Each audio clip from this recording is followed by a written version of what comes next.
Hola, ¿qué tal, querida familia? Bienvenidos una vez más a este espacio donde la fe y la historia se dan un abrazo. Soy el Padre Juan, y hoy tengo para ustedes una historia que me emociona hasta los huesos.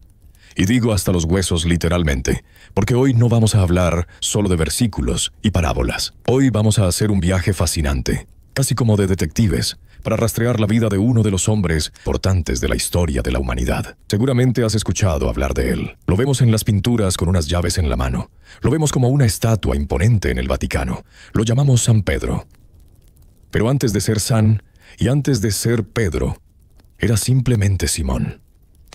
Y créanme, Simón no era el tipo de hombre que uno imaginaría fundando una religión mundial. Era tosco, olía a pescado, tenía las manos llenas de callos y un carácter que, bueno, digamos que explotaba más rápido que la pólvora. Hoy quiero que se queden hasta el final, porque vamos a dividir esta historia en dos partes increíbles. Primero, vamos a caminar con él por las orillas de Galilea para entender cómo Jesús transformó a este hombre rudo. Pero luego, y esto es lo que muchos no saben, vamos a viajar a Roma, a las excavaciones secretas bajo el Vaticano, para ver qué dice la ciencia moderna, la arqueología y la medicina forense sobre los restos de este pescador. Es verdad que encontraron sus huesos.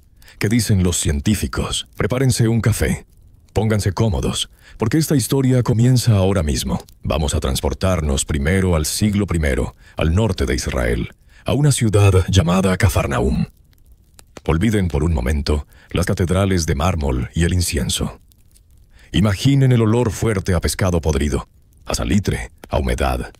Imaginen el ruido de los comerciantes regateando y el sonido de las olas golpeando contra las barcas de madera. Ahí vivía Simón. La arqueología nos ha mostrado cómo eran las casas en Cafarnaúm. No eran palacios. Eran estructuras sencillas hechas de piedra volcánica negra, basalto, muy pegadas unas a las otras. Simón no era un intelectual. No era un escriba que pasaba el día leyendo rollos sagrados. Era un empresario del mar. Y digo empresario porque tenía barcas y redes, pero el trabajo era brutal. Pescar en esa época no era sentarse con una caña a esperar. Era lanzar redes pesadas, mojadas, jalarlas con fuerza física pura, reparar las mallas rotas con los dedos entumecidos por el frío de la madrugada. Esto nos dice algo importante sobre su físico. Simón era un hombre fuerte.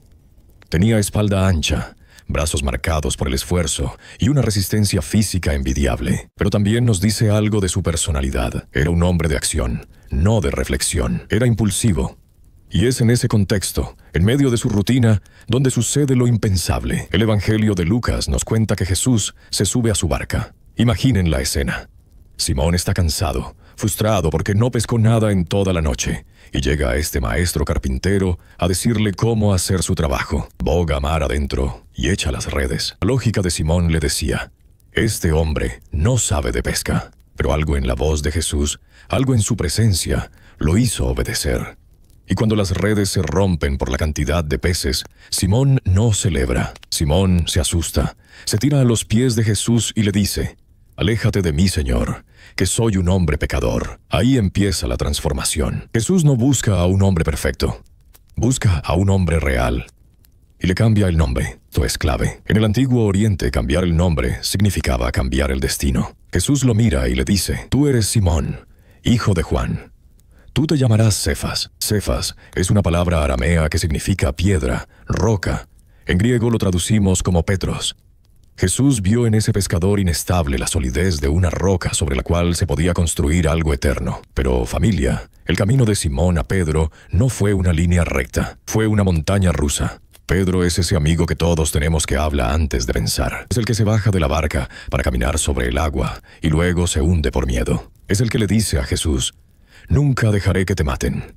Y Jesús tiene que reprenderlo duramente. Pedro es intensamente humano.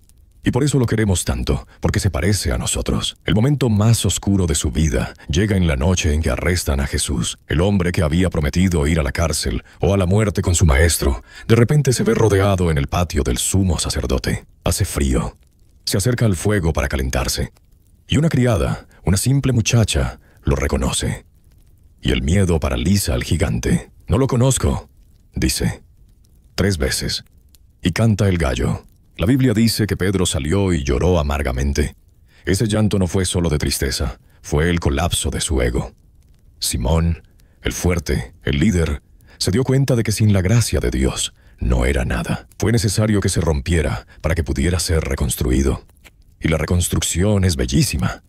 Después de la resurrección, en la orilla del mismo lago donde todo comenzó, Jesús no le pide explicaciones. No le dice, ¿por qué me fallaste? Le pregunta 3 veces, ¿me amas? Y con cada respuesta le da una misión. Apacienta mis ovejas. Ya no es el pescador de peces, ahora es el pastor de almas. Aquí termina la parte que muchos conocemos de la Biblia. Pero, ¿qué pasó después? ¿Dónde termina la fe? Y empieza la historia documentada. Aquí es donde damos el salto al segundo bloque de nuestra historia. Y es donde las cosas se ponen fascinantes desde el punto de vista científico e histórico. Sabemos por el libro de los Hechos de los Apóstoles que Pedro lideró la iglesia primitiva en Jerusalén. Pero la tradición y la historia nos dicen que terminó sus días en Roma, el corazón del imperio, la boca del lobo. Estamos hablando de los años 60 después de Cristo. El emperador es Nerón, un hombre que ha pasado a la historia por su crueldad y locura. En el año 64 después de Cristo, un incendio devastador consume gran parte de Roma. Nerón, para quitarse la culpa, acusa a una pequeña secta judía, los cristianos. Comienza una persecución atroz, y aquí es donde Pedro es capturado. La tradición antigua, respaldada por textos como los Hechos de Pedro y autores como Orígenes, nos cuenta que Pedro fue condenado a morir crucificado. Pero aquí sucede algo que define su carácter final. Pedro dice que no es digno de morir, igual que su Señor Jesús. Pide ser crucificado de cabeza. Algunos historiadores dicen que los romanos aceptaron esto como una burla, una forma de aumentar el sufrimiento, pero para Pedro fue su último acto de amor y humildad. Murió en el circo de Nerón. Quiero que visualicen esto. El circo de Nerón estaba ubicado en la colina del Vaticano. Era un estadio para carreras. Justo al lado del circo había un cementerio, una necrópolis, porque la ley romana prohibía enterrar a los muertos dentro de la ciudad. Los cristianos tomaron el cuerpo de Pedro y lo enterraron en una tumba pobre, cavada en la tierra, muy cerca del muro del circo. Durante casi 2000 años, la iglesia dijo, Pedro está enterrado bajo el altar mayor de la Basílica de San Pedro. Pero familia, siendo honestos, no había pruebas científicas. Era una tradición. Muchos escépticos decían que era un mito, que Pedro nunca estuvo en Roma. Hasta que llegó el siglo XX. Y aquí empieza la trama de detectives. En 1939 muere el Papa Pío XI y pide ser enterrado en las grutas vaticanas. Al preparar su tumba, los obreros descubren algo extraño. Un piso antiguo. El nuevo Papa, Pío XII, toma una decisión arriesgada y ordena excavaciones secretas. Busquen la tumba de Pedro, les dijo. Pero tenían que hacerlo en silencio, porque si anunciaban que iban a buscarla y no la encontraban, sería un golpe durísimo para la fe. Los arqueólogos, conocidos como los Sanpietrini, excavaron durante años bajo el altar, en medio de la Segunda Guerra Mundial. Bajaron metros y metros bajo el piso de la basílica actual. ¿Y qué encontraron? Una ciudad de los muertos. Una necrópolis romana intacta, con mausoleos paganos y cristianos, calles, tumbas familiares, todo preservado bajo tierra. Y justo debajo del altar mayor encontraron algo distinto. No un gran mausoleo, sino un espacio abierto, un campo pobre y un muro pintado de rojo. Este muro, datado en el siglo II, estaba lleno de grafitis, pero no cualquier grafiti.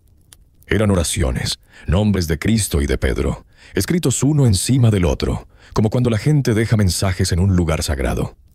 En 1952, entra en escena una mujer brillante, la arqueóloga y epigrafista Margherita Guarducci. Ella empezó a descifrar estos garabatos, y en un pequeño fragmento de revoque que se había desprendido del muro rojo, leyó una inscripción en griego. Petroseni. ¿Saben qué significa? Pedro está aquí, o Pedro. El corazón se les debió detener, pero faltaba lo más importante, los huesos. Al principio encontraron el nicho vacío. Fue una decepción terrible.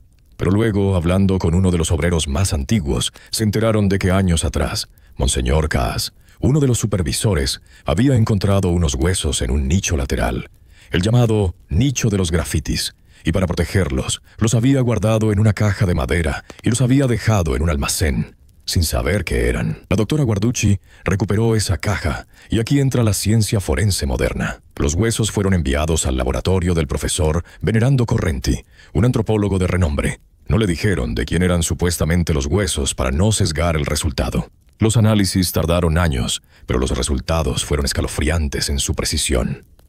Escuchen esto, porque la ciencia habló claro. Primero, los huesos pertenecían a un solo individuo de sexo masculino. Segundo, la constitución física era robusta, de alguien que había realizado trabajos manuales pesados durante su vida. Coincide perfectamente con el perfil de un pescador del siglo I.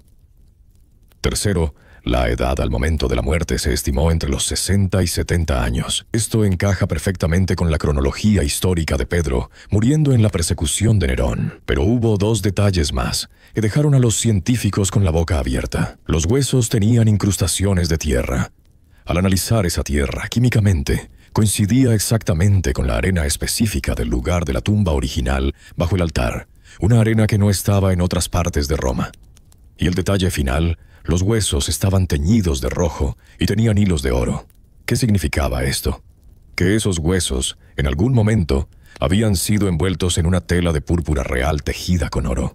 ¿Por qué envolverían a un criminal crucificado, a un judío pobre, en telas dignas de un rey? La única explicación lógica es que la comunidad cristiana primitiva, a pesar del peligro, quiso honrar los restos de su líder, del primer papa, tratándolo como a un verdadero monarca espiritual antes de esconderlo en ese nicho secreto para protegerlo de las profanaciones. En 1968, el Papa Pablo VI anunció al mundo: los restos de San Pedro han sido identificados de forma convincente.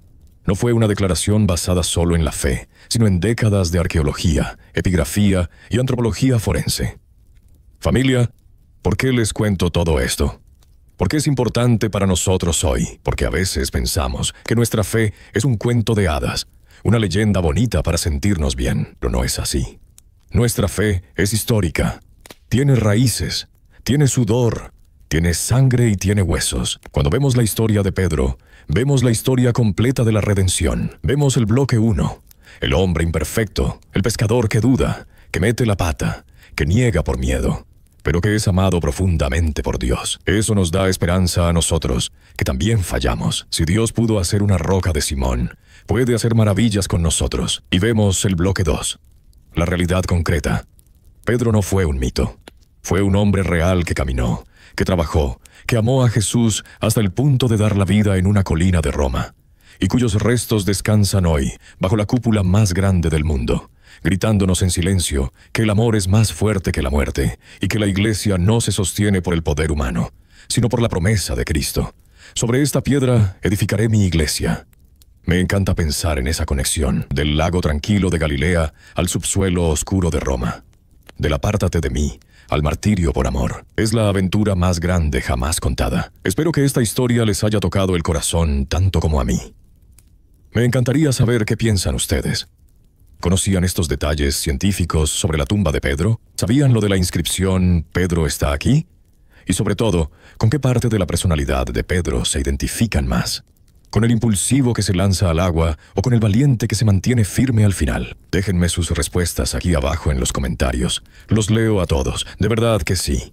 Y si este video les ha aportado algo, si les ha gustado este formato, mezclando Biblia y ciencia, por favor, denle un buen me gusta. Suscríbanse al canal y activen la campanita. Así me ayudan a seguir trayendo estas historias que alimentan el alma y la mente. Soy el Padre Juan. Les mando un abrazo enorme y la bendición de Dios. Recuerden, aunque sientan que son piedras tropezando, en las manos de Dios pueden ser rocas para construir. Hasta la próxima.